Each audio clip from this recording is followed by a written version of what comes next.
Baik, selamat pagi. Ya, suara saya sudah oke? Oke, sip.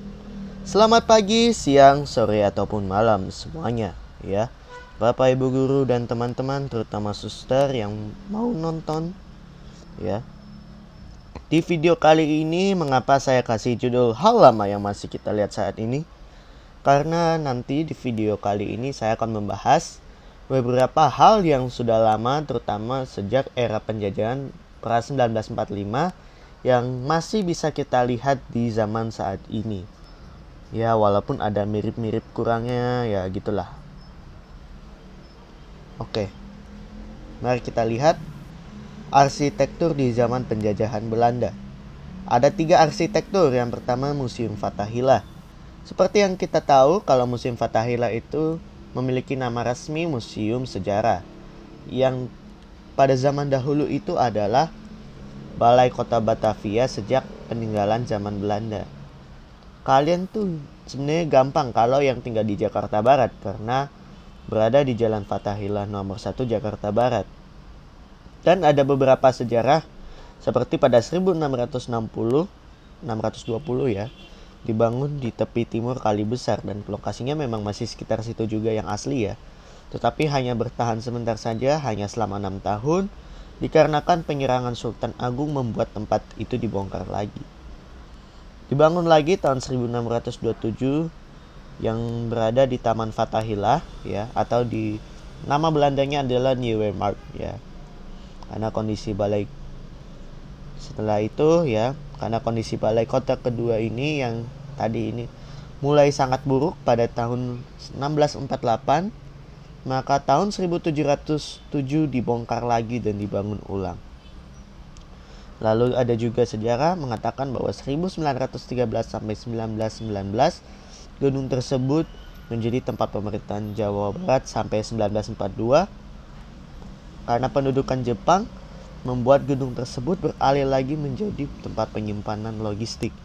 Setelah kemerdekaan, tempat itu menjadi tempat pemerintahan Jawa Barat bersamaan dengan markas Komando Militer Kota 1 sampai 1961. Dan setelah itu juga tempat itu menjadi Balai Kota DKI Jakarta ya. Dan tahun 1970 sudah mulai menjadi wilayah cagar budaya, dan pada akhirnya tahun 1973 Museum Fathahillah bisa digunakan sebagai museum peninggalan Belanda Indonesia ya, karena museum sejarah baru diresmikan 1974 kalau nggak salah ya. Ingat, Taman Fathahillahnya 1973, museum sejarah baru diresmikan 1974, sehingga sampai saat ini kita masih bisa melihat peninggalan Belanda di Indonesia ya, di museum ini. Lanjut. Nah, ini Istana Merdeka dari administrasi rumah sekarang kediaman presiden. Waduh, ini judulnya agak ini aja. Dan sebelum aku membahas, tahukah kalian kalau Istana Merdeka itu berbeda fungsi dengan Istana Negara? Istana Merdeka merupakan tempat tinggal presiden yang posisinya menghadap Taman Monas. Ya, selain itu juga bisa dipakai untuk pertemuan luar negeri juga. Dan sedangkan Istana Negara berada di sekitar ratusan meter dari Istana Merdeka yang menghadap Sungai Ciliwung. Begitu. Kalian mau tahu sejarahnya? Begini. Istana ini awalnya itu merupakan bangunan yang sudah dibangun sejak zaman penjajahan Belanda tahun 1873. Dan kalian tahu bangunan ini menggantikan istana, susah banget bacanya, Rijkswijk alias Istana Negara kalau sekarang, yang dinilai sesak untuk aktivitas pemerintahan dan administrasi kenegaraan pada saat itu juga. Dan istana ini dibangun sekitar Istana Rijkswijk ya, yang lokasinya nggak jauh dari Istana Rijkswijk juga ya. Makanya sekarang aku bilang posisi Istana Merdeka tidak jauh dari Istana Negara dan Monas ya. Istana ini juga soalnya menghadap lapangan Koningsplein alias Medan Merdeka, lapangan untuk Monas ya. Dan nama saat itu juga adalah Istana Koningsplein, yang kadang-kadang suka disebut Istana Gambir oleh masyarakat. Dan Istana Gambir pun disempat dihuni oleh Saiko Shikan ya, karena penjajahan Jepang juga ya. sebagai kediaman resmi bersamaan dengan Istana Rijswijk. Jadi dia tinggal dua-duanya. Dan setelah kemerdekaan Indonesia, istana ini pun baru disebut Istana Merdeka. Kenapa? Karena pada tanggal 27 Desember 1947 ada peristiwa pengibaran sang bendera merah putih ya. Sang saka bendera merah putih terkibar di situ dan banyak orang meneriakkan kata merdeka pada saat bendera sudah berdiri dan berkibar. Setelah peristiwa itu, maka Istana Merdeka difungsikan sebagai Istana Kepresidenan Indonesia dan sampai saat ini juga dipakai sebagai kediaman Presiden Indonesia. Ternyata selain itu juga Istana Merdeka juga dipakai sebagai pertemuan untuk kedutaan luar negeri. Sekarang Bendung Katulampa ya. Kalian tahu Bendung Katulampa ya? Bendung Katulampa itu adalah suatu bendungan air ya yang dibuat dan dibangun sejak zaman Belanda dari tahun 1872 sebagai sarana irigasi dan peringatan dini akan banjir. Karena pada saat itu belum ada irigasi untuk pengairan secara luas dan saat itu pengairan hanya memanfaatkan dari saluran air kecil dari pegunungan untuk mengairi sejumlah sawah. Dan kalian tahu bahwa ada juga banjir yang disebabkan oleh luapan Sungai Ciliwung yang mengakibatkan banjir di kawasan Elit Harmoni kalau sekarang. Dan itu masih lama. Dan saat ini Bendung Katulampa hanya dipakai untuk pemantauan banjir, menampung air hujan, dan saluran irigasi juga. Ya. Walaupun yang saluran irigasi jarang sih. Baik, sekarang kita akan masuk ke arsitektur di zaman penjajahan Jepang. Nah, ini selokan Mataram, saluran irigasi yang menyelamatkan warga dari kerja paksa. Mengapa demikian? Karena selokan Mataram ini itu selokan yang berguna sebenarnya untuk irigasi. Dan kalau kalian tahu selokan yang dulu itu dinamai Kanal Yoshiro. Dan kalian tahu kenapa saya bilang menyelamatkan warga dari kerja paksa? Karena ini ide cerdas dari Sri Sultan Hamengkubuwono IX untuk mencegah rakyatnya melakukan kerja paksa dari penjajahan Jepang.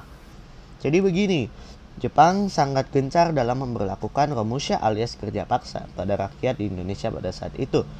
Dan Sultan Hamengkubuwono IX memberitahu pada pemerintahan Jepang bahwa daerah mereka sangat minus ya. Daerah mereka itu tidak banyak menghasilkan apa-apa selain hanya menghasilkan singkong dan gaplek. Dan beliau pun mengusulkan agar para warganya membangun kanal irigasi yang menghubungkan Kali Progo sampai Kali Opak. Karena yang bikin sebenarnya warganya bebas itu karena warganya tidak mengurus untuk keperluan Jepang, tapi justru untuk membangun Yogyakarta itu sendiri secara tidak langsung ya. Secara tidak langsung kurang lebih seperti itu. Ya. Dan akhirnya setelah dibangun, toh selokan Mataram yang saat itu namanya Kanal Yoshiro juga dipakai buat warga. Ya. Begitu. Walaupun saat ini selokan Mataram masih bisa digunakan sebagai sarana edukasi, saluran irigasi, PLTA juga ada ya. Walaupun memang lagi ada pembangunan ya, pembangunan maksudnya kayak istilahnya renovasi tapi lebih ke revitalisasi dan rehabilitasi dan dimulai sejak Juni 2021 dan nanti pada akhir tahun ini di Natal tahun ini sungai maksudnya selokan Mataram sudah bisa dipakai lagi sebagai fungsi-fungsi yang sudah saya jelaskan. Sekarang Bandara Sugimanuru, bandara militer menjadi bandara destinasi ya. Lebih tepatnya bandara nasional karena tidak ada pesawat internasional yang masuk ya. So sad, enggak itu sih. Dan kalau kalian tahu bandara ini berdiri sejak zaman penjajahan Jepang. Bandara di Sulawesi Tenggara ini dulunya dipakai sebagai bandara militer di masa penjajahan setelah dan bandara militer ya.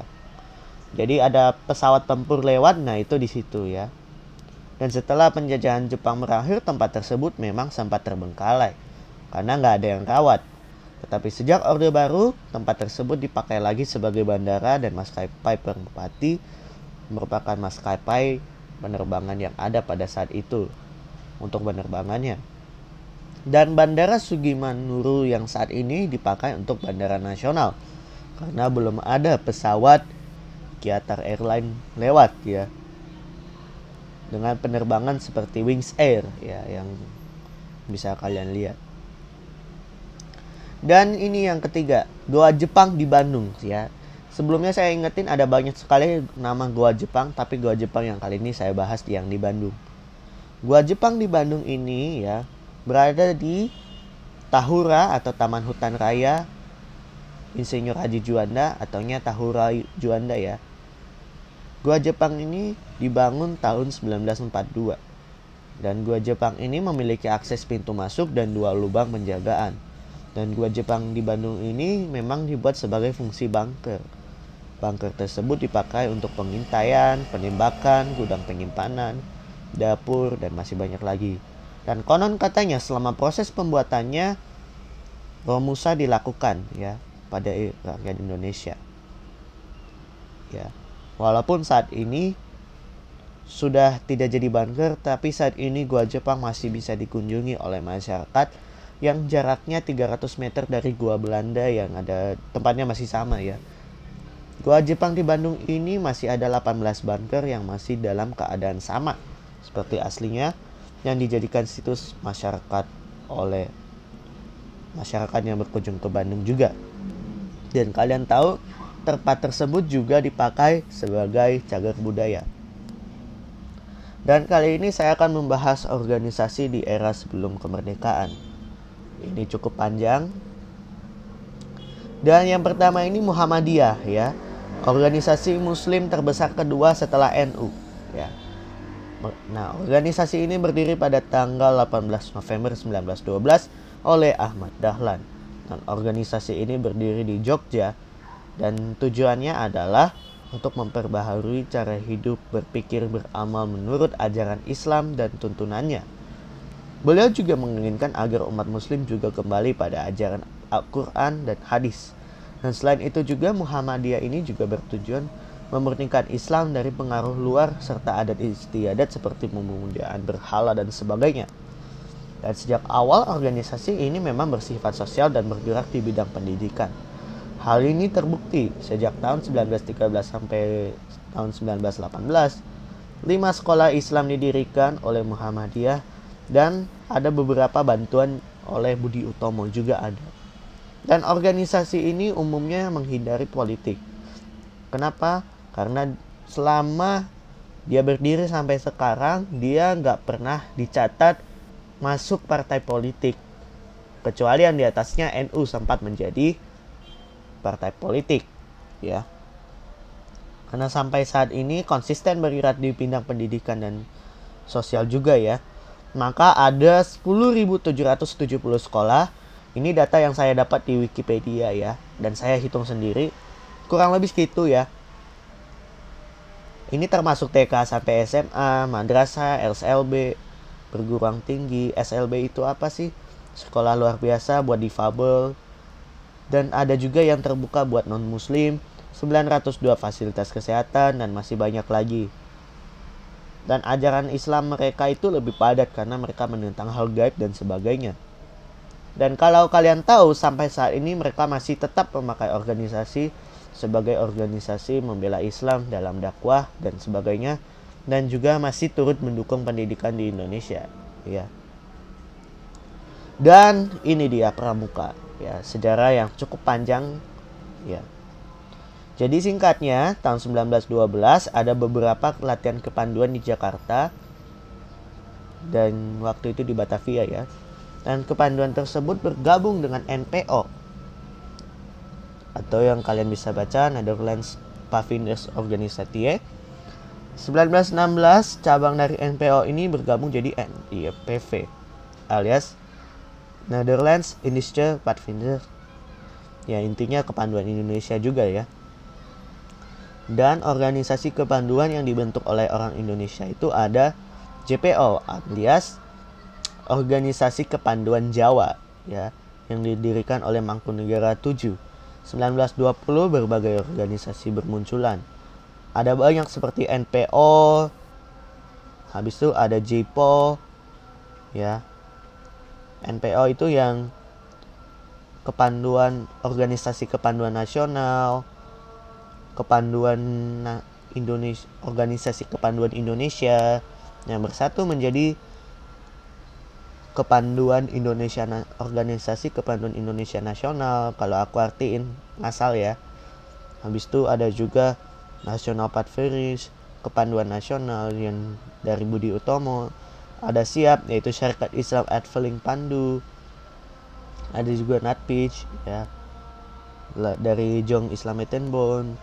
Dan semua organisasi tersebut juga bersatu dengan PPS dan terbentuklah PAPI, Persaudaraan Pandu Antar Indonesia. Dan 1928 yang pada 1928 pas banget dengan Sumpah Pemuda ya. Dan 1938 bulan April berkembang menjadi Badan Pusat Persaudaraan Kepanduan Indonesia. Di tahun 1930 juga ada organisasi KBI ya. Dan kalian tahu selama 1928 sampai 1935 banyak sekali organisasi yang ya saya susah sih jelasinnya kenapa. Banyak banget ya. Banyak.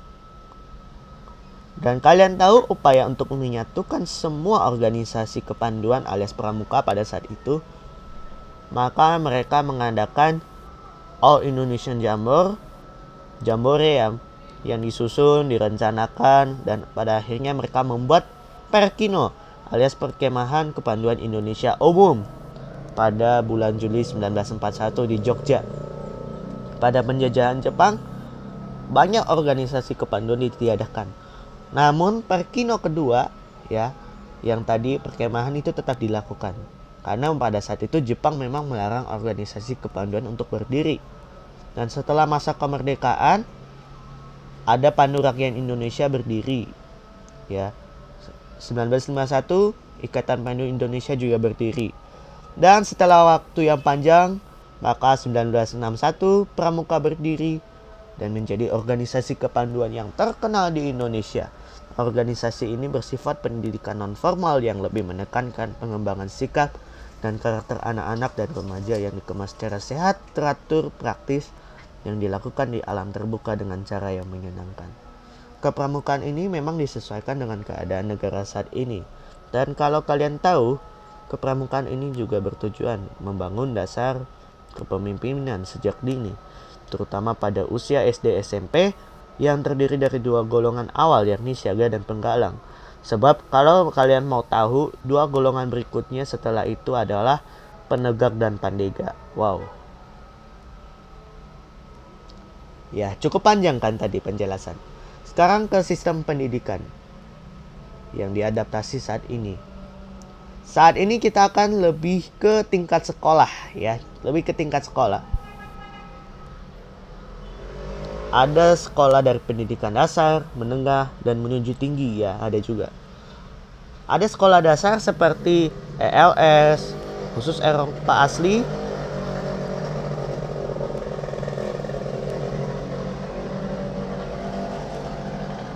Ya, sebentar.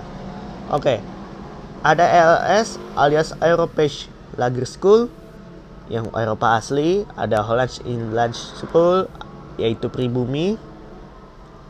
Tapi pribuminya kaum bangsawan juga dan orang terkenal. Nah, kedua sekolah itu yang menjadi berdirinya tingkatan sekolah dasar ya, tingkatan.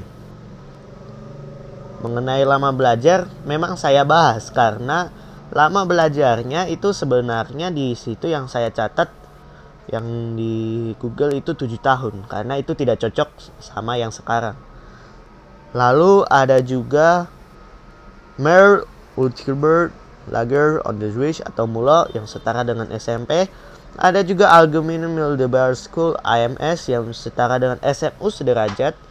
Dan ada juga Hoger Burger School yang khusus bangsawan lagi, tapi itu sekolah tingkat lanjut pertama bagi yang bangsawan. Keturunan Cina juga ada, orang terkenal apalagi. Dan yang penting satu, kaya.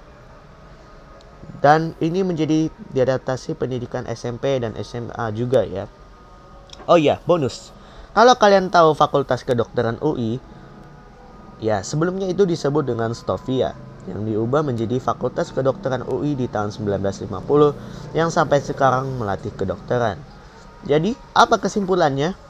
Sistem pendidikan Belanda masih bisa dipakai dalam hal pembagian level tingkat belajar, dari SD sederajat, SMP sederajat, SMA sederajat, terutama pada kuliah.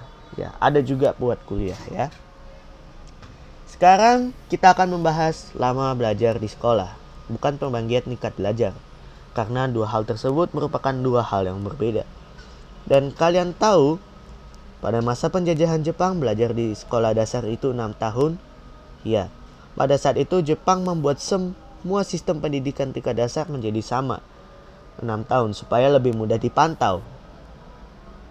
Ya, tetapi asal kalian tahu, pendidikan Jepang di Indonesia itu lebih terbuka dibandingkan Belanda karena semua golongan dari golongan atas ke bawah bisa bersekolah. Hal ini menjadi inspirasi kalau kalian tahu banyak sekolah yang khusus orang kaya ada, khusus negeri juga ada, pokoknya semua ada. Semua ada. Ya, semua bisa bersekolah dengan baik. Ya, itu sampingan ya. Dan belajar 6 tahun di Indonesia sudah wajib bagi pelajar di SD ya. Dan asal kalian tahu juga, sekolah pada masa penjajahan Jepang itu terdiri dari sekolah umum ya, yang terdiri dari sekolah rakyat 6 tahun yang diadaptasi menjadi lama belajar di SD, sekolah menengah 3 tahun yang diadaptasi menjadi lama belajar di SMP, dan sekolah menengah tinggi selama 3 tahun yang diadaptasi menjadi lama belajar di SMA, SMK, SMU, serta sederajat lainnya. Dan kesimpulannya apa? Sistem pendidikan Jepang ini dipakai dalam hal lama seseorang belajar pada SD sederajat, SMP sederajat, dan SMA sederajat. Baik, karena link saya akan sulit untuk taruh di sini, maka saya akan taruh di description box. Baik, sekian video kali ini. Mohon maaf bila penjelasannya kepanjangan karena banyak penjelasan. Ya, terima kasih. Silakan lanjut ke part berikutnya. Bye-bye.